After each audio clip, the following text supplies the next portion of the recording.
జక్కంపూడి రాజా గురించి అయితే జనాలు మర్చిపోయారు. ఎమ్మెల్యేగా 100% కూడా బత్తుల బలరామకృష్ణ గారు నెక్కుతారండి. బత్తుల బలరామకృష్ణ గారు అయితే గెలుస్తారండి. బత్తుల బలరామకృష్ణ గారు ఎమ్మెల్యేగా అయ్యే అవకాశాలే ఎక్కువ ఉన్నాయి.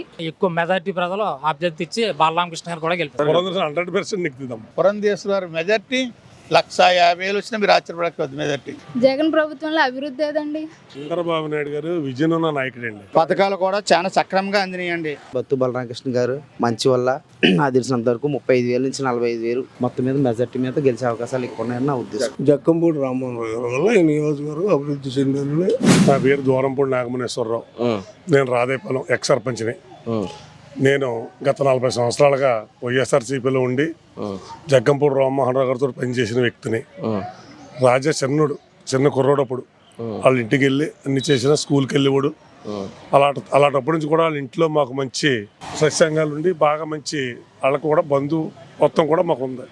అయినా సరే ఆయన వాళ్ళ నాన్నగారికి ఆయనకి మాట్లాడి తీరి లేదు.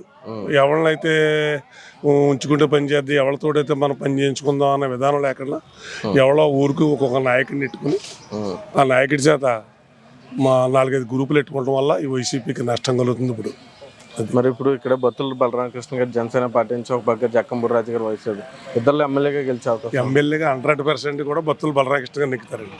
అంటే ఇక్కడ సంక్షేమ పథకాలు అంటారు తప్ప సంక్షేమ పథకాలు తీసుకున్న వాళ్ళు అయితే 130 మంది ఉంటారు, వ్యతిరేకించే వాళ్ళు 170 మంది ఉన్నారండి. ల్యాండ్ సీలింగ్ దాని గురించి కానీ, టైటిల్ డీడీ గురించి కానీ, ఒక ఇసుక గురించి కానీ, తాపీ మేస్త్రులు కానీ, ఒక పని చేసేవాళ్ళు కానీ, ఒక బాటిలింగ్ మందాగి వాళ్ళు కానీ ప్రతి వాళ్ళు కూడా వ్యతిరేకిస్తున్నారు ఈ పార్టీని. వాళ్ళు వ్యతిరేకించి 100% కూడా ఈ బత్తుల బలరామకృష్ణ గారే ఎమ్మెల్యే అవుతాడు. ఎవరు ఎమ్మెల్యేగా గెలిచే అవకాశం ఉంది? అంటే ఖచ్చితంగా కూటమి నుంచి బత్తుల బలరామకృష్ణ గారు ఎమ్మెల్యేగా అయ్యే అవకాశాలే ఎక్కువ ఉన్నాయి. ఖచ్చితంగా బలరామకృష్ణ గారు అంటే కళ్యాణ్ గారిని నాయకత్వంలో బలపరుచుకుంటూ కూటమి మద్దతు పొందుతూ బలరామకృష్ణ గారు ఎమ్మెల్యేగా గెలిచే అవకాశాలు ఎక్కువ ఉన్నాయి. ఇప్పుడు మొన్న 2019 గెలిచినటువంటి జక్కంపూడి రాజు గారు ఈ నియోజకవర్గం ప్రభుత్వం పనితీరు ఎలా ఉంది? ఏమన్నా అభివృద్ధి జరిగిందా? పనితీరు గురించి మాట్లాడుకుంటే కనుక ఖచ్చితంగా వాళ్ళు చేయగలిగింది చేశారు. కాకపోతే చాలా ఎక్కువ ఆరోపణలు ఎదుర్కొన్నారు వాళ్ళు. బ్లేడ్ బ్యాచ్లు అని చెప్పి, లేకపోతే గంజా బ్యాచ్లు అని చెప్పి అలా చాలా ఎదుర్కొన్నారు. వాటికి చాలామంది దగ్గర ఆధారాలు ఉన్నాయి. చాలా మర్డర్ అటెంప్ట్స్ జరిగినాయి. అలా వాళ్ళని నిరూపించుకోలేకపోయారు. ఇవి అబద్ధం అని చెప్పలేకపోయారు. కాబట్టి ఇవన్నీ బేస్ చేసుకుని పథకాలు అనేది ఏ ప్రభుత్వమైనా ఎవరికైనా అర్హులైన వాళ్ళకి ఎవరికైనా ఇస్తుంది. అది ఎవరి సొంత ఆస్తుల నుంచి వచ్చినవి కాదు. కాబట్టి ఖచ్చితంగా అవన్నీ బేస్ చేసుకుని ప్రజలు కూటమికి మద్దతు తెలుపుతారని అనుకుంటున్నాను. చంద్రబాబు నాయుడు గారు ఒక పక్క ఏమో వైఎస్ జగన్మోహన్ రెడ్డి గారు, వీళ్ళలో ముఖ్యమంత్రిగా గెలిచే అవకాశం. ముఖ్యమంత్రి అంటే ప్రజలు ఏ తీర్పునిచ్చినా మనం దాన్ని శిరసా వహించాలి. అలాగే కూటమికి ఎక్కువ మద్దతు కనిపిస్తుంది కాబట్టి ఖచ్చితంగా కూటమి నుంచే సీఎం అయ్యే అవకాశాలు ఎక్కువ ఉన్నాయి. సార్, మీ నియోజకవర్గంలో ఒక పక్క వైఎస్ఆర్సీపీ పార్టీ నుంచి జక్కంపూడి రాజా గారు, మరో పక్క ఏమో బత్తుల బలరామకృష్ణ గారు జనసేన పార్టీ నుంచి, వీళ్ళిద్దరిలో ఎమ్మెల్యే అభ్యర్థి గెలిచే అవకాశం ఎవరికి ఉందంటారు? ఇప్పుడు జక్కంపూడి రాజా గురించి అయితే జనాలు మర్చిపోయారు. ఎందుకంటే మేమంతా వైఎస్ఆర్ మొన్నటిదాకా కూడా మేము వైఎస్ఆర్ పార్టీలో ఉన్నవాళ్ళమే. అతని విధానాలు, పార్టీ విధానాలు, అతను చేసే కార్యక్రమాలు నచ్చగా అక్కడ జగన్మోహన్ రెడ్డి చేసే పనితీరు చూసి మేమందరూ కూడా రాజేంద్ర మండలంలో వైఎస్ఆర్ అందరూ కూడా 50% బయటకు వచ్చేసాం. అందుచేత బలరామకృష్ణ గారికి, రాజా గారికి ఇప్పుడు రాజకీయ వాతావరణం చూస్తూ ఉంటే చాలా అద్భుతంగా ఉంది. ఇద్దరిలో ఎమ్మెల్యే క్యాండిడేట్ గెలిచే అవకాశం రాజా గారికి ఉంది. ఎందుకంటే మాకు మంచి పనులు చేశాడండి. దీంట్లో మనం చెప్పేది ఏముందండి, ప్రతి ఒక్కరికి మనిషి అనేవారు ఎవరైనా సరే ఇప్పుడు వరకు చాలామంది ఎమ్మెల్యేలను చూసాం. మరి గతంలో చూసిన ముఖ్యమంత్రులను కూడా చూసుకుంటే ఇప్పుడు వరకు మాకు ఇంత మంచి పనులు చేసింది కూడా ఎవరో మాకు కనపడలేదు. అభివృద్ధి జరిగిందండి. అదిగోండి పక్కగా కనపడుతుంది. గోదావరి రోడ్ వచ్చిందండి మాకు. ప్రతి ఒక్కరు మాకు ఇళ్ల స్థలాలు వచ్చినాయండి. సిమెంట్ రోడ్లు వేసారండి. మూలలో అదే ఆ రోడ్డు కూడా పడదనుకున్నామండి. ఆ సందులో ఆటో ఉన్న సందులోనే ఆ రోడ్డు కూడా పడిందండి. పడదనుకున్న డ్రైనేజీలు పడ్డాయి. మాకు రావనుకున్న వాటర్ కూడా వచ్చింది. ఎక్కడికో కిలోమీటర్ వెళ్ళి బైపాస్ దాటిన తర్వాత తెచ్చుకునే వాళ్ళం వాటర్. మరి రాజా గారు వచ్చిన తర్వాత ఈ పైపులు చక్కగా పైపులు వేశారు. గోదావరి వాటర్ కానీ వాడుకోవడానికి కానీ స్థలాలు కానీ ప్రతిదీ కూడా అభివృద్ధి అంటే మాకు బాగా జరిగిందండి. బాగా జరిగిందండి. పథకాలు కూడా ఇవన్నీ పథకాలు కూడా చాలా సక్రమంగా అందినాయండి. అమ్మ ఒడేటి, తర్వాత ఇంకా వగైరా వగైరా ప్రతిదీ కూడా స్కూల్ అభివృద్ధి ఏంటి, పిల్లల చదువు విషయంలో కానీ జగన్ గారి విషయంలో అయితే అన్న మరి ఏ ముఖ్యమంత్రి కూడా చేయనంత రీతిగా మరి ముఖ్యమంత్రి గారు చేయడం జరిగిందండి. అదే మళ్ళీ కానీ మనం ఓట్లు వేసుకునండి మేమంతా ఆయన కానీ గెలిపించుకోవడం అంటే గెలుస్తాడు, ఆయనే గెలుస్తాడు కంపల్సరీ, అది కన్ఫర్మ్. ఎందుకంటే చేసిన మంచి ఎక్కడికే పోదండి. అవునండి, తల్లిదండ్రులు కన్నా బిడ్డలను ఎలాగైతే పెంచుకుంటారో ఆయన పాలనలో ఇక్కడున్న జనాలందరినీ, మన రాష్ట్రంలో ఉన్న జనాలందరినీ కూడా ఆయన బిడ్డల కన్నా ఎక్కువగా చూసుకుంటున్నాడు. అంతకన్నా గొప్ప ముఖ్యమంత్రి ఇంకెవరికండి ఎక్కడ దొరుకుతాడండి? మరి ఇప్పుడు చంద్రబాబు నాయుడు గారు వీళ్ళు కూటమితో వస్తున్నారు, ఏమన్నా గెలిచే అవకాశం ఉందంటారు? ఎవరికండి? జగన్ గారి మీద. జగన్ గారి మీద గెలిచే అవకాశం వాళ్ళకైతే ఉండదండి.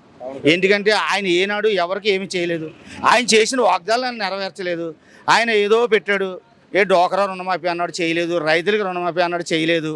మరి ఇప్పుడు ఆ గతంలో పోల్చుకుంటే ఇప్పుడుతో మనకి ఇప్పుడు ఎలాగుందండి? ప్రతి విషయంలో కూడా రైతులకు కానీ తర్వాత ప్రతి ఒక్క విషయంలో కానీ మరి జగన్ గారు చేసిన మంచి పనులు కనపడుతుంది కదండి. మరి ముఖ్యమంత్రి చంద్రబాబు నాయుడు గారు ఏం చేశారండి? ఆయన ఏది పెట్టింది కూడా ప్రతిదీ కూడా అయినా మనకైనా నెరవేర్చాడండి? వాగ్దానాలు చేయలేదు కదా. మరి సీఎం గారు మరి అన్న మాట, ఆడిన మాట నేను తప్పనన్నాడు, తప్పకుండా చేసి పెట్టాడు. ఆయన చెప్తే చేస్తానన్నాడు, అంతే చేసి పెట్టాడండి. ఇంతకన్నా గొప్ప ముఖ్యమంత్రి ఇంకెక్కడ ఏ స్టేట్లో ఉంటాడండి? అదే కూటమితో వీళ్ళు ఎంతమంది వచ్చినా జగన్మోహన్ రెడ్డి గారికి ఎంతమంది వచ్చినా జగన్ గారిని కొట్టే మగాడు ఇంకా ఎవడో పుట్టలేదు, పుట్టరు కూడా ఆంధ్రప్రదేశ్లో. ఓకేనండి, ఆయనే గెలుస్తారు గ్యారంటీ అండి పక్కా. ఎలా ఉందండి రాజాగారి పనితీరు? రాజాగారి పనితీరు బాగుంటే మేము అందరం ఎందుకు వస్తాం? బాగుంది కదా. పనితీరు అయితే డబ్బు మతంతో ఎవరిని లెక్క చేయకుండా ఇళ్ల స్థలాల మీద, స్లాండ్ మీద, ఈ ఇసుక మీద ఎక్కువ డబ్బు వచ్చేయడంలో ఎవరు కనపడలేదు రాజాగారికి. పనితీరు బాగుంటే ఎవరు రారు కదా. అభివృద్ధి లేదు. అభివృద్ధి అంటే వాళ్ళ సొంత అభివృద్ధి ఉంది. ఓకే, వాళ్ళ సొంతంగా అభివృద్ధి తప్ప గ్రామాల అభివృద్ధి కానీ, జనాల అభివృద్ధి కానీ, ప్రజల గురించి కానీ పట్టించుకోలేదు ఈ రోజు కూడా. ఇప్పుడు రాష్ట్ర పరంగా చూసుకుంటే జగన్మోహన్ రెడ్డి గారు ముఖ్యమంత్రి అయ్యే కోసం ఉందా, చంద్రబాబు నాయుడు గారు? జగన్మోహన్ రెడ్డి గారికి నిన్న మొన్న కూడా అర్థమైపోయింది. మోడీ గారు రాగానే ఈ ప్రళయం చూసి నిన్న క్యాంపెయిన్ ఆఫ్ చేశాడు ఆయన. జగన్మోహన్ రెడ్డి గారు నేను ఇంట్లో కూర్చున్నాడు, మీరు చూసారు లేదు. అతను జన క్యాంపెయిన్ చూసి, ఈ ప్రభావం చూసి చాలామంది ఎమ్మెల్యేలు కానీ ఎంపీలు కానీ ఇళ్లలో కూర్చుండే పరిస్థితి వచ్చింది ముందుకెళ్లకుండా. ఎందుకంటే ఈ రైతులు చేసే అన్యాయాలు, జగన్మోహన్ రెడ్డి గారు చేసి అభివృద్ధి ఏమీ లేక ప్రజలు ఇసుకెక్కిపోయి ఇవాళ బలరామకృష్ణ గారికి కానీ, ఎంపీలకు కానీ, పురంధేశ్వరికి కానీ రాష్ట్రం అంతా కూడా ఎప్పుడు ఓటు వద్దా, ఎప్పుడు ఓటు వేయాలి మనం అని ఎదురు చూసే పరిస్థితి ఉంది. మీరు చూస్తూ ఉండండి, ఈ గ్రామాల్లో చూడండి, సాయంకాలం మట్లు అయినప్పటికీ, ఏడైనప్పటికీ ప్రతి కార్యకర్త కూడా ఫస్ట్ పట్టుకుని తిరుగుతున్నాడు, గుర్తుపెట్టుకోండి. ఎందుకంటే అంత కసి. నేను ఈ మధ్యకాలంలోనూ నేను చాలా 5-6 ఎలక్షన్లు చూసాం కానీ ఇంత కసిగా కార్యకర్తలు పనిచేసి పార్టీ ఏదైనా ఉందంటే ఈ కూటమి, జనసేన, బీజేపీ, తెలుగుదేశం. ఇప్పుడు మీ నియోజకవర్గం నుంచి ఎంపీ క్యాండిడేట్ల కింద 2 వస్తున్నారు, పురంధేశ్వర్ గారు, గూడూరు శ్రీనివాసరావు.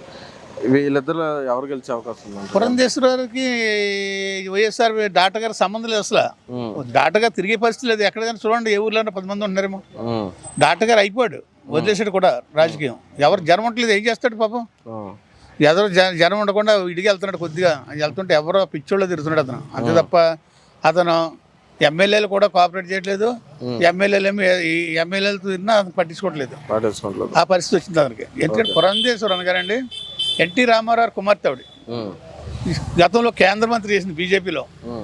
అనేక అభివృద్ధి పనులు చేసే కార్యక్రమాలు అంటే పురంధేశ్వరంలో అవుద్ది, ఎవరో అవ్వదు. మనకు పురంధేశ్వరం నెగ్గితే క్యాబినెట్ మంత్రి అవుద్ది. మన రాష్ట్రానికి పోలవరం కానీ, రైల్వే జోన్ కానీ, మన ఆంధ్ర ప్రత్యేకాంధ్ర కానీ, ప్రత్యేక అమరావతి కానీ అన్నీ కూడా డెవలప్ చేసుకుంటాకే మనకి వనరులన్నీ కూడా చేకూర్చుకునే అవకాశం ఎక్కువ మెండుగా ఉన్నాయి. అందుచేత పురంధేశ్వర్ మెజార్టీ 150,000 వచ్చినా మీరు ఆశ్చర్యపడకపోద్దు మెజార్టీ. సార్, ఇప్పుడు చంద్రబాబు నాయుడు గారు ఇప్పుడు ప్రజెంట్ అయితే రాష్ట్రం అప్పులో ఉంది, సంక్షేమ పథకాలు వాళ్ళు అంటారు. అదే చంద్రబాబు నాయుడు గారు వస్తే ఆ సంక్షేమ పథకాలు ఇచ్చింది కాకుండా అభివృద్ధి దిశగా తీసుకెళ్ళి. చంద్రబాబు నాయుడు గారికి జగన్ గారికి ఒకటే డిఫరెన్స్ అండి, వనరులు ఎలా చేయాలో అతను వర్క్ అంత తెలుసు. అతను రాజకీయంగా మంచి ఉద్దండు, ఆదాయాలు ఎలా తీసుకురావాలో ఖర్చు ఎలా పెట్టాలో దేనికి ఎలా చేయాలన్న సమర్థత చంద్రబాబుకు ఉందని ఇవాళ నమ్ముతున్నారు ప్రతి ఒక్కరు కూడా. అందుచేత చంద్రబాబు గారి నాయకత్వం, పవన్ కళ్యాణ్ గారు ముందు చూపు, మోడీ గారి కలయిక మన రాష్ట్ర అభివృద్ధి చాలా అభివృద్ధిలో ఉంటుందని ప్రజలు నమ్ముతున్నారు. పూర్తిగా అందరూ కూడా రాష్ట్రం అంతా కూడా గాలి వన్ సైడ్ గాలి వీస్తుంది. 150 సీట్లు వచ్చినా ఆశ్చర్యపడక్కద్దు. 25 కూడా పార్లమెంట్ వచ్చే అవకాశం ఉంది. మరి ఇప్పుడు జక్కంపూడి రాజా గారు గోదావరి వాటర్ తీసుకొచ్చారని ఆయన పరిపాలన ఎలా ఉందండి ఇక్కడ? ఏమంటే పని చేయలేదని కాదు, పని చేశారు, పని చేయలేదని కాదు, ఏదైనా ఎమ్మెల్యేగా బాగానే చేశారు. కానీ కలుపుకొరతనం లేక ఇక్కడ పార్టీ పోతుంది. ఓకే, గ్యారంటీగా కలుపుకొరతనం లేక జనంలో జనాల్లో మాట్లాడటం లేక కదా. అంటే మన పార్టీకి వాళ్ళే వస్తారు, మనం వీళ్ళు సంక్షేమ పథకాలు ఇచ్చాం, ఎందుకు రారు అన్న ఏవులు పడి ఉన్నారు వాళ్ళు. అది ఏం కాదు, ప్రతి ఊళ్ళో సంక్షేమ పథకాలు ఇస్తారు, ఎవరి దగ్గర ఇస్తారని చెప్పి ప్రజలకే అర్థమైపోయింది. ఇప్పుడు 3 సిలిండర్ ఇస్తున్నాడు చంద్రబాబు నాయుడు గారు, మరి రైతు భరోసా ఇస్తాడా, అన్నీ ఇస్తాడు చంద్రబాబు నాయుడు కూడా వస్తాడని చెప్పి ప్రజలకే అర్థమైపోయిందండి. ఎవడొచ్చినా పథకాలు ఆపరు, ఎవడొచ్చినా పర్లేదు అన్న ఏవులో జనం ఉన్నారండి. సార్ ఇప్పుడు రాష్ట్రపరంగా చూసుకుంటే జగన్మోహన్ రెడ్డి గారు ఒక పక్క ఏమో చంద్రబాబు నాయుడు గారితో కూటమి, వీళ్ళిద్దరు ముఖ్యమంత్రి గెలిచే అవకాశం. ఇప్పుడు కూటమిలో గ్యారంటీగా చంద్రబాబు నాయుడు సీఎం అండి. పవన్ కళ్యాణ్ మద్దతు, ఈ బీజేపీ మద్దతు వల్ల గ్యారంటీగా చంద్రబాబు నాయుడు గారు సీఎం అండి. ఇప్పుడు ఈ కూటమిలో సీఎం కాకపోతే ఇప్పుడు కూడా జగన్మోహన్ రెడ్డి ఓడించి కూడా ఉండండి. 100% 130 సీట్లు 135 సీట్లు గ్యారంటీగా కూటమికి వస్తాయండి. గ్యారంటీగా ఇప్పుడు జగన్మోహన్ రెడ్డి గారు ప్రవేశపెట్టిన పథకాలు, సంక్షేమ పథకాలను వ్యతిరేకించేటువంటి ప్రతిపక్ష నాయకుడు చంద్రబాబు నాయుడు గారు అదే పథకాలని ఆయన రిలేటెడ్గా సేమ్ దింపి ఒక 100-1000 ఎక్స్ట్రా పెట్టి ఇస్తానంటున్నాడు. అలా ఇవ్వడం వల్ల కూడా అప్పు అవుతుంది కదా, అభివృద్ధి జరిగే అవకాశం. చంద్రబాబు నాయుడు గారు విజన్ ఉన్న నాయకుడు అండి. అతను ఎలాగైతే తేగలను, ఎలాగైతే ఖర్చు పెట్టగలను తెలిసిన నాయకుడు అండి. ప్రజలకే సోమరపోతులు చేసిన నాయకుడు కదా అతను. సోమరపోతులు చేసి సంక్షేమ పథకాలు ఇచ్చి వాళ్ళ సోమరపోతులుగా ఉండొచ్చే నాయకుడు కాదు. అతను ఏం చేస్తాడంటే సంక్షేమ పథకాలతో పాటు మన రాష్ట్రానికి వచ్చే వనరుల్ని పెంచుకుని వాటి ద్వారా ఇస్తారండి. ఇది అప్పులు చేసి వనరులు ఇచ్చే నాయకుడు కాదండి అని చంద్రబాబు నాయుడు గారు. అది విషయం. సో కూటమి గెలిచే అవకాశం, కూటమి గ్యారంటీగా 100%కి 100% కూడా గ్యారంటీ బాబు. ఇప్పుడు ఇక్కడ ఎంపీ క్యాండిడేట్గా ఎంపీ పురంధరేశ్వరి విజయనగర నాయకురాలు ఆవిడ. ఎన్టీ రామారావు కూతురు, మంచి పేరుందా. మోడీ గారు చేసిన అభివృద్ధి కార్యక్రమాలకి, మోడీ గారు చేసిన రాములవారి గుడి గురించి కానీ వాళ్ళకి మంచి పేరుందా. ఆ పేరు పత్రాలతో ఎంపీ క్యాండిడేట్ గ్యారెంటీ నెగ్గుతుంది. ఒక గూడూరు శ్రీనివాస్ గారు ఒక దివాంచరిక పర్వతం తప్ప ఒక డాక్టర్గా అతనేమి పెద్ద అన్ని ఊళ్ళో తెలిసిన నాయకుడు కాదు. ఆ కొత్త క్యాండిడేట్ ఏం తెలియని నాయకుడు, ఏదో పెట్టారు వాళ్ళు పెట్టినా కానీ ఆయన కూడా కలయిక తక్కువ, మాట్లాడే విధానం లేదు. ఈయనకి ఎంపీ క్యాండిడేట్కి ఆయన పోల్చుకుంటే అసలు ఎక్కడ కూడా పొంతలు ఉండదు. పురంధరేశ్వర్ 100% నెగ్గుతుందాం. రాష్ట్రం మళ్ళీ చంద్రబాబు నాయుడు సీఎం అవుతాడు, ఇప్పుడు రాష్ట్ర మంత్రి అవుతుంది గ్యారంటీగా. ఇది గ్యారంటీ అండి. ఇప్పుడు పవన్ కళ్యాణ్ గారి విషయానికి వస్తే ఆయన 2014లో పార్టీ పెట్టి అప్పుడున్న కారణాల వల్ల సపోర్ట్ చేసినప్పటికీ 2019లో సొంతంగా రావడం జరిగింది ఒక్కడిగానే. అప్పుడు ఓడిపోయినప్పటికీ అప్పుడున్న అభిమానులు ఓటింగ్ శాతం తక్కువ కాబట్టి ఇప్పుడు ప్రజాదరణ బట్టి ఇప్పుడు కాస్త పెరిగింది. ఆయన పార్టీ లేకపోయినా కొంచెం సేవా కార్యక్రమాలు చేస్తున్నాడు. ఆయన సొంతంగా నిలబడి సింగిల్గా వచ్చినా కానీ 30-40 సీట్లు వచ్చే అవకాశం ఉంది. అటువంటి పరిస్థితుల్లో ఎందుకని ఆయన వెనకడుగేసి సపోర్ట్ చేయడం జరుగుతుంది? వాళ్ళు ఇచ్చిన 21 సీట్లకి అంగీకారం తెలపడం గల కారణం ఏంటి? ఆయన రాజకీయ భవిష్యత్తు ఏమన్నా ఇబ్బంది కలిగే అవకాశం ఉందంటారా? ఖచ్చితంగా అసలు ఆయన రాజకీయ భవిష్యత్తుకి ఇబ్బంది కలిగే అంత అవకాశమే లేదండి. ఆయన రాజకీయ భవిష్యత్తు చాలా బాగుండిపోతుంది. ఆయన నేను ఎందుకు తగ్గాను అనేదానికి ప్రతి మీటింగ్లోనే ఆయన చాలా బాగా ఎక్స్ప్లెయిన్ చేసుకున్నారు. ఎటువంటి అంటే ఎట్టి పరిస్థితుల్లోని ప్రభుత్వ వ్యతిరేక ఓటు చేయాలనివ్వను, దాని మీద నిలబడ్డాడు. ఫస్ట్ నుంచి అదే స్టాండర్డ్ మీద ఉన్నారు. ఇప్పుడు అదే స్టాండర్డ్ మీద ఉండే ఆయన తగ్గి ఈరోజు కూటమికి ఇలాంటి ఆయన 21 సీట్లు తీసుకోవడానికి కారణం కూడా అదే. మళ్ళీ చంద్రబాబు గారు ప్రభుత్వం వచ్చే అవకాశం ఉంది. కూటమి ప్రభుత్వం వస్తుంది, ఎన్డీఏ ప్రభుత్వం వస్తుంది పక్క. 2019లో గెలిచినటువంటి జగన్మోహన్ రెడ్డి గారు కొన్ని సంక్షేమ పథకాలు ఇస్తానని వాగ్దానాలు కొన్ని చేశాడు. అవన్నీ ఇప్పుడు ఆయన వచ్చిన తర్వాత, గెలిచిన తర్వాత ఆ అమలు జరిగాయా? ఎంతవరకు జరిగాయి? అలాగే అమ్మఒడని, ఫీజు రీఎంబర్స్మెంట్ అని ఇవన్నీ అందరికీ కరెక్ట్గా పడ్డాయా? ఆయన ప్రభుత్వం పనితీరు ఎలా ఉంది? నేనే ఉదాహరణగా చెప్పుకోగలిగితే కనుక నాది పీజీ 2017లో ఎంఫార్మసీ పీజీ ఫ్రీ సీట్ వచ్చిందండి. అప్పుడు చంద్రబాబు నాయుడు గారు గవర్నమెంట్లో 2017-18 ఫస్ట్ ఇయర్ ఫీజు నాకు పడింది. నెక్స్ట్ ఈయన 19లో ఈయన ఎప్పుడైతే జగన్మోహన్ రెడ్డి గారు ముఖ్యమంత్రి అయ్యారో ఫీజు రియంబర్స్మెంట్ పీజీ వాళ్ళకి తీసేసామని చెప్పి తీసేశారు. ఇప్పుడు మాకు సర్టిఫికేట్స్ కాలేజీలో ఇవ్వట్లేదండి. మీ ఫీజు పే చేస్తే కానీ మేము ఇవ్వం, గవర్నమెంట్ పీజీకి ఫీ రియంబర్స్మెంట్ ఆపేసిందని చెప్పి ఆపేశారు. అంటే ఇప్పుడు మేము ఎటువంటి జాబ్లకు వెళ్ళడానికి లేదు. ఒరిజినల్ సర్టిఫికేట్స్ లేకుండా ఎవరు జాబ్ ఇస్తారండి? 10th, inter, UG, PG certificates కూడా కాలేజ్లోనే ఉండిపోయారు. ఎవరు జాబ్ ఇవ్వలేరు కదా. ఇలా అలాంటి బాధితులు చాలామంది స్టూడెంట్స్ ఉన్నారు. వాళ్ళందరూ కూడా ఇప్పుడు ఎన్డీఏ కూటమి ఇప్పుడు చూసుకుంటే ఎన్డీఏ మేనిఫెస్టో చూసుకుంటే పీజీ ఫీ రియంబర్స్మెంట్ పునరుద్ధరిస్తామని చెప్పి చంద్రబాబు నాయుడు గారు, పవన్ కళ్యాణ్ గారు, అలాగే రాష్ట్ర బీజేపీ అధ్యక్షులు పురంధేశ్వరి గారు వీళ్ళందరూ కూడా ఉమ్మడి మేనిఫెస్టోలో పీజీ ఫీ రియంబర్స్మెంట్ మేము పునరుద్ధరిస్తామని చెప్తున్నారు. అంటే ఖచ్చితంగా మళ్ళీ మాలాంటి యువత అంటే స్టూడెంట్స్గా ఎవరైతే మేము పీజీస్ బాధపడ్డామో 18-19 ఫీజు పడక అలాంటి వాళ్ళ ఓట్లు అన్నీ కూడా జగన్ గారు కోల్పోయినట్టే కదా. ఆయన ఒక పక్క సంక్షేమ పథకాలు నేను ప్రతి ఒక్కరికి చేశానని చెప్తున్నారు. అదే ఇవన్నీ చదువుకున్న పిల్లలకు కానీ అమ్మఒడి కానీ ఫీజు రియంబర్స్మెంట్ కానీ స్టూడెంట్స్ పరంగా కానీ అమ్మఒడి దీవెన కానీ ఇవన్నీ ఇచ్చానంటున్నారు కదా. మరి అది అందరికి ఎవరికి అందలేదంటారా? అది ఓన్లీ ప్రచారం కోసం చేస్తున్న చర్యనా? లేదండి. ఇప్పుడు మీరు ఎగ్జాంపుల్ చూసుకుంటే ఫీజు రియంబర్స్మెంట్ పీజీస్ వాళ్ళకి తీసేసింది. ఇప్పుడు మాకు లక్షల్లో కట్టాలండి. ఒక 2-3 లక్షలు మా ఫీజు రియంబర్స్మెంట్ అనుకోండి పీజీకి. అదే చిన్నపిల్లలకి 4 ఎల్కేజీ వాళ్ళకి యూకేజీ వాళ్ళకి డివైడ్ చేసేసాడు. అలాగా పీజీస్కి తీసేసి ఫీ రియంబర్స్మెంట్ చిన్నపిల్లలకి వేసేసాడు. అంటే ఎల్కేజీ నుంచి ఒక 10th క్లాస్ వరకు చదివించుకోగల స్థితిలోనే కదా ఉన్నారు పేరెంట్స్ అందరూ. కానీ పీజీస్ పై స్థాయి చదువులు చదువుకోలేకే కదా మేము గవర్నమెంట్ మీద ఆధారపడాల్సి వస్తుంది. అలాంటి వాళ్ళకి ఫీజులు తీసి మొత్తం పీజీస్ ఎంతోమంది చాలా బాధపడ్డారు. మెడికోస్ కానీ లేదా డెంటల్ స్టూడెంట్స్ కానీ ఇలా మాలాంటి ఫార్మా స్టూడెంట్స్ కానీ ఎవరైనా కూడా పై స్థాయి చదువులు ఉచితంగా చదువుకోవాలనే కదా.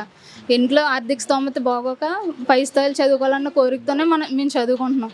అటువంటిది మా ఫీజులు తీసేసి ఇప్పుడు నా ఒక్క ఫీజు ఒక 10 మంది ఎల్కేజీ వాళ్ళకో లేకపోతే యూకేజీ లేదా ఫస్ట్ స్టాండర్డ్స్కో వేసేస్తున్నాడు. అదే వాళ్ళ పేరెంట్స్ చదివించుకోగలరు కదా చిన్నపిల్లల్ని. ఎవరైనా 10th వరకు ఎవరైనా చదివించుకునే స్తోమతలోనే ఉంటారు.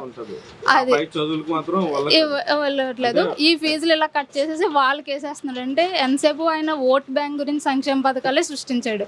అసలు ఎటువంటి అభివృద్ధి కానీ లేదా ఎవరికైనా ఉపయోగపడే పథకాలు కానీ ఏమీ చేయలేదు.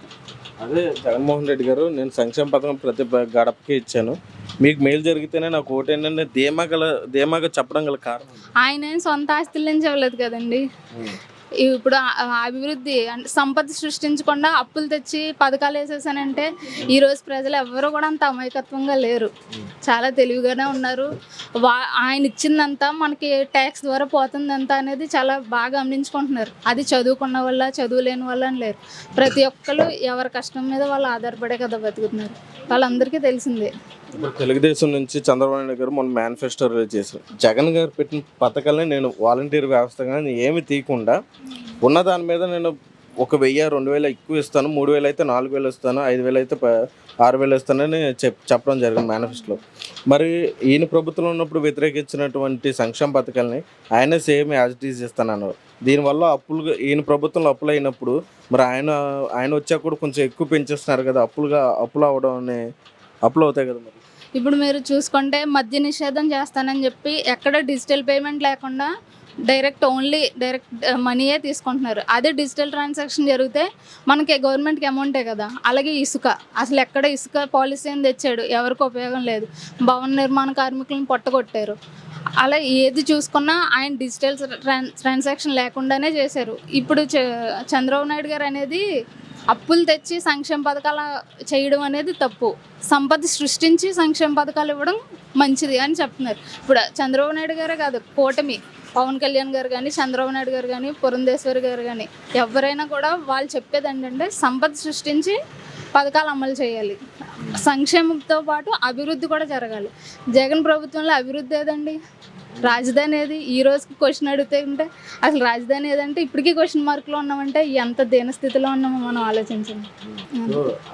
చంద్రబాబు నాయుడు అభివృద్ధి చేస్తూ ఒక పక్క సంక్షేమ పథకాలు కూడా ఇచ్చే క్యాపబిలిటీ ఉందంటారు. ఖచ్చితంగా ఎన్డీఏ ప్రభుత్వం, అది చంద్రబాబు నాయుడు గారే అని మనం చెప్పకూడదండి. ఇది ఎన్డీఏ ప్రభుత్వం అనమాట.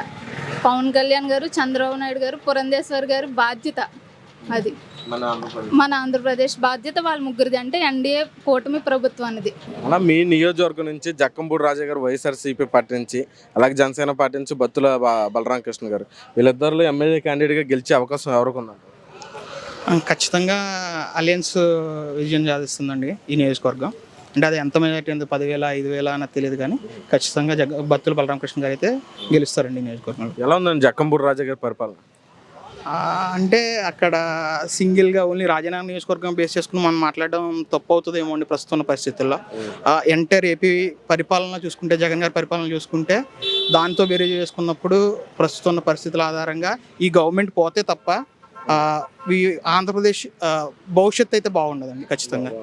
జగన్ గారు ఆధారంగానే, అంటే జగ్గంపూడి రాజా గారు ఆ పక్కన వేరే వ్యక్తి కాదండి, కేవలం ఇది జగన్మోహన్ రెడ్డి గారి ప్రభుత్వ పరిపాలన కారణంగా, ఈ అవినీతి కారణంగా ఇక్కడ ప్రజల్లో నెలకొన్న భయాలకు, ఇప్పుడు ల్యాండ్ టైటిల్ యాక్ట్ గురించి కానీ, లేదా ఇతరత్ర మద్యపాన నిషేధం చేస్తానని చేయలేకపోవడం కానీ, ఇంకా అనేక రకమైన కారణాలు, సిపిఎస్ రద్దు చేస్తానని చేయలేకపోవడం కానీ, అనేక రకాల కారణాల కారణంగా ఈ గవర్నమెంట్ దిగిపోతేనే మంచిదన్న అభిప్రాయం ఆంధ్రప్రదేశ్ వ్యాప్తంగా ఉంది. అది కొంచెం ఇప్పుడు ఇంకొక 2-3 రోజులు లేట్గా కానీ ఎలక్షన్ జరిగి ఉంటే కూటమి ఇప్పుడు ఆ వైనాట్ 175 ఏ విధంగా వాళ్ళు అన్నారో అదే పని వైనాట్ 175 జరిగే పరిస్థితి అయితే ఉంది రాష్ట్ర వ్యాప్తంగా. ఇక్కడ చంద్రబాబు నాయుడు గారు, పవన్ కళ్యాణ్ గారు, మోదీ గారు అన్నదండి సింగిల్ పాయింట్ అదంట. ప్రజలైతే ఒకటి ఖచ్చితంగా అనుకుంటున్నారు, వైఎస్ జగన్మోహన్ రెడ్డి గారిని పక్కన పెట్టాలి ఈ ఎలక్షన్, లేకపోతే ఈ ప్రజలే ఇబ్బంది పడతారు, వాళ్ళ భవిష్యత్తును వాళ్ళు నష్టపరుచుకునే ఉద్దేశంలో అయితే ప్రజలైతే లేరు. అదే ఒక ఛాన్స్ ఇచ్చారు, మళ్ళీ ఈసారి ఇవ్వకూడదని అనుకుంటున్నారు. ఒక్క ఛాన్స్ అన్నందుకు వాళ్ళు ఇచ్చినందుకు బాధపడతాను ప్రస్తుతం ఉన్న పరిస్థితుల్లో. ఇప్పుడు పవన్ కళ్యాణ్ గారు కూడా 2014 నుంచి పార్టీ పెట్టే పుష్కర కాలం పాటు రాజకీయాల్లో ఒకే పార్టీలో ఉన్నటువంటి వ్యక్తి. గతంలో 2019లో పోటీ చేసినప్పుడు ఓడిపోయినా అప్పుడున్న ప్రజాదరణ బట్టి ఇప్పుడు పెరిగింది. అటువంటి నిలబడినా కానీ ఆయన ఒక 20-30 స్థానాలు కైవసం చేసుకునే అవకాశం ఉన్నటువంటి వ్యక్తి. 21 సీట్లకి ఆయన సపోర్ట్ చేయడం ఏంటి? ఆయన రాజకీయ భవిష్యత్తు ఏమైనా ఫ్యూచర్లో దెబ్బతీసే అవకాశం ఉంది? పవన్ కళ్యాణ్ గారి నిజంగా ఇంత మెచ్యూర్గా ఆలోచిస్తారని నేనైతే అనుకోలేదు. మిగతాగా జనాలు, చుట్టూ ఉన్న జనాలు, లేదా కోటరీ, లేదా వేరే వ్యక్తుల ఆధారంగానో తనకున్న బలాన్ని ఎక్కువగా ఊహించుకునో, లేదా నిజంగా ఆ బలం ఉన్నప్పటికీ తనను తాను తగ్గించుకుని, వారి సినిమాలో ఒక డైలాగ్ ఉంటుంది, ఎక్కడ నగ్గాలో కాదు ఎక్కడ తగ్గాలో తెలుస్తున్నాడు, గొప్ప నాయకుడు అవుతాడు. అది నిజంగా పవన్ కళ్యాణ్ గారు అది చేసి చూపించారు. ఎందుచేతనగా, ఎందుకంటే గతంలో మనం 2014 ఓట్ షేర్, చాలా తక్కువ ఓట్ షేర్లోనే టీడీపీ బీజేపీ ప్రభుత్వం అలయన్స్లో నగ్గింది. ఆ తర్వాత పరిస్థితుల్లో పవన్ కళ్యాణ్ గారు ఒంటరిగా వచ్చి పోటీ చేసినప్పుడు అది జగన్కి ప్లస్ అయింది. ఆ పొరపాటు, అదే తప్పుదో మళ్ళీ పవన్ కళ్యాణ్ గారు చేయకూడదని ఈ ప్రయత్నం చేశారు. 21 సీట్లలో ఖచ్చితంగా అట్లీస్ట్ 15% సీట్లు, 15 సీట్లు అయితే పవన్ కళ్యాణ్ గారు గెలుస్తారు. అది ఈ రాష్ట్రానికి కూడా చాలా మంచిది. నిజంగా చెప్తాను, ఆయన చెప్పిన డైలాగే, ఎక్కడ తగ్గాలో కాదు ఎక్కడ నగ్గాలో కాదు ఎక్కడ తగ్గాలో తెలిసిన నాయకుడు అది పవన్ కళ్యాణ్ గారు. కూటమి గెలిచే అవకాశం 100% కూటమి గెలుస్తుంది. ఎవరు ఎమ్మెల్యేగా గెలిచే అవకాశం? గెలిచే అవకాశాలు అంటే నాకు తెలిసిన వరకు ఇప్పుడు ప్రజెంట్ ఉన్న సిచ్యువేషన్ బట్టి బత్తు బలరామకృష్ణ గారికి మ్యాక్సిమం ఒక 25,000 ఓట్ల నుంచి 35,000 ఓట్ల మెజార్టీతో గెలిచే అవకాశాలు ఉన్నాయి. దానికి కారణాలు ఏంటంటే, పైన రాజు రాక్షసుడైతే కింద ప్రజలు ఏమవుతారనేది మీకు తెలుసు. ఆ విధంగానే ఈ ఎలక్షన్ జరిగేది. ఇక్కడే కాదు, ప్రతి చోట కూడా 175 స్థానాల్లో కూడా ఇదే జరిగిద్ది. అయితే ఈ రాజా గారు చేసిన పను, లేకపోతే జగన్ చేసిన తప్పు అంటే దీనికి చిన్న చిన్న కారణాలు ఉన్నాయి. ఆ కారణాలు అవి చాలా పెద్దగా అయిపోయినాయి. ఆ కారణాలు ఏంటంటే, ఇళ్ల స్థలాలు ఓన్లీ నాయకులకే, లేకపోతే అవతల పార్టీ వాళ్ళు ఎవరైనా గట్టిగా మాట్లాడే వాళ్ళకే ఇళ్ల స్థలాలు ఇచ్చారు.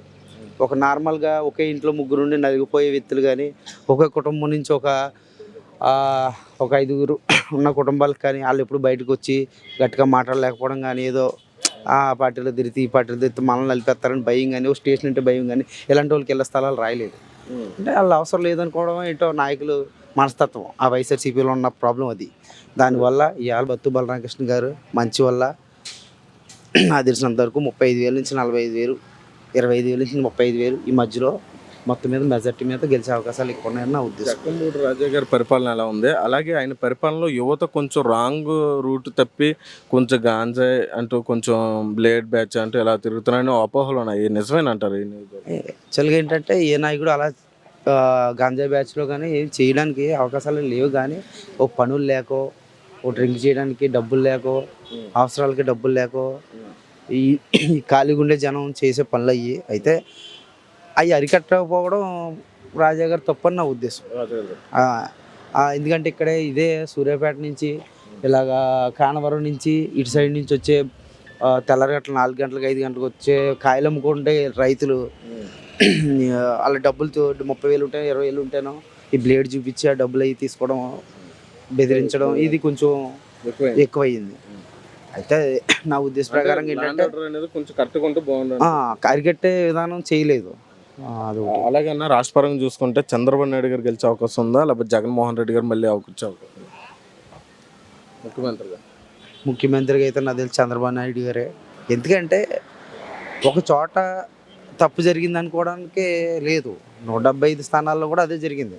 వాళ్ళు ఏంటంటే 151 వచ్చినాయి కదా, మనం ఏదైనా చేయొచ్చు, ఏమన్నా నెక్స్ట్ టైంకి ఏమన్నా ఒక 20-30 తగ్గితే మళ్ళీ మనం అధికారం అనే అపోహల్లో వాళ్ళు చేసింది మామూలు రాద్ధాంతం కాదు. స్టార్టింగ్లో గెలిచారు, లాస్ట్ సంవత్సరం నుంచే కొన్ని పనులు చేయడం మొదలెట్టి ఏదో చేశారు. కానీ జనాలు నమ్మరు. ఇంకా జరిగిన విషయం నమ్మక నాకు తెలిసినంత వరకు 170 స్థానాలు, నాకు తెలిసిన 140 స్థానాలు నా అంచనా ప్రకారం, జనం అంచనా ప్రకారం వద్దనుకుంటున్నాం. మెయిన్ ఉద్యోగస్తులు వాళ్ళ ఇబ్బందులు పట్టుకుని చూసుకుంటే 140 స్థానాలు గెలిచే అవకాశం ఉంది. మార్పు కోరుకుంటున్నారా? మార్పు నేనే కదా, అందరూ కోరుకుంటున్నాం. నా దృష్టిలో ఏంటంటే ఇప్పుడు ఇక్కడికి వచ్చే ఇక్కడ ఇదే సూర్యాపేటలో 200 మెజార్టీతోనే మూడు సంవత్సరాల కిందట ఎంపీటీసీ గెలిచి 200 మెజార్టీ తెచ్చిన గ్రామం ఇది. అయితే ఈ గ్రామంలో ఎందుకు అంత వ్యతిరేకత వచ్చిందంటే అది మీకు అర్థమైపోయి ఉంటుంది. అంటే 2 సంవత్సరాల ముందే ఈ వ్యతిరేకత ఉంది. ఇప్పుడు ఇవాళ అది అవకాశం మార్చే అవకాశం జనాల్లోకి వచ్చింది. మరి ఇప్పుడు ఎంపీ క్యాండిడేట్గా పురంధేశ్వరి గారు ఒక పక్క గూడూరు శ్రీనివాసరావు గారు, వీళ్ళిద్దరిలో ఎంపీగా గెలిచేదా? నా ఉద్దేశ ప్రకారం అయితే పురంధేశ్వరి గారు అంటే కమలం గుర్తు రావాలని కోరుకున్నాను. ఇప్పుడు దాకా ఎన్డీఏ కూటమిలో ఏ వ్యక్తి ఇక్కడ పోటీ చేయకపోవడం వల్ల అభివృద్ధి జరగలేదు ఆంధ్రప్రదేశ్లో. కేంద్రంతో సపోర్ట్ ఉంటే మంచి జరుగుతుంది. మంచి అనేది ఏంటంటే వాళ్ళు ఏం చేద్దాం అనుకుంటారంటే వాళ్ళు యాక్చువల్గా ముందు ఇళ్ల స్థలాలైనా కొన్ని రైతు భరోసాలైనా ఇవన్నీ కూడా మోడీ గారు హస్తం ఉంది. కానీ వాళ్ళ పార్టీ వాళ్ళు ఎవరో ఇక్కడ లేకపోవడం, పబ్లిసిటీ చేయకపోవడం, ఆఖరికి లాస్ట్గా నరేంద్ర మోడీ గారు బీసీ అనే వర్గం అని కూడా ఎవరికి బయటికి తెలదు. అలాంటప్పుడు ఈ టైంలో వాళ్ళు రావాలని బలంగా కోరుకుని జనం కూడా అసలు వైఎస్ఆర్సీపీనే చూడకూడదు అనుకుంటున్నారు. కాబట్టి నా ఉద్దేశ ప్రకారం కమలం వద్దనుకున్నాను. వస్తే నాకు తెలిసినంతవరకు ఈ ఆంధ్రప్రదేశ్ కొన్ని అప్పుల బారి నుంచి తగ్గి మళ్ళీ నడవడానికి ఒక 3 సంవత్సరాలు పడుతుంది.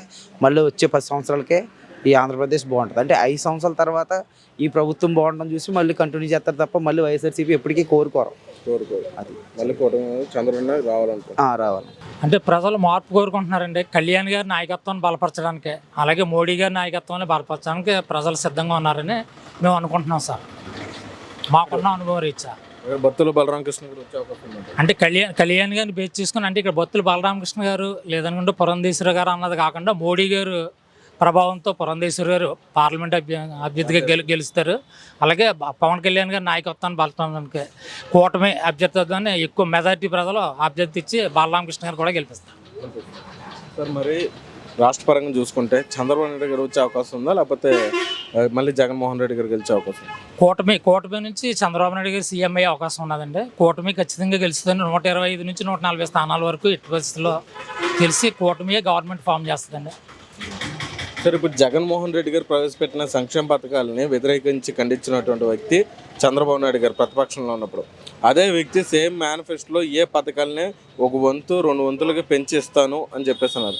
మరి అప్పుడు అభివృద్ధి కనిపించలేని అన్న వ్యక్తి ఇప్పుడు అయ్యే పథకాలను ప్రవేశపెడతానన్నారు. మరి అభివృద్ధి దిశగా ఈ పథకాలతో ముందుకెళ్ళే అవకాశం ఉందంటారు?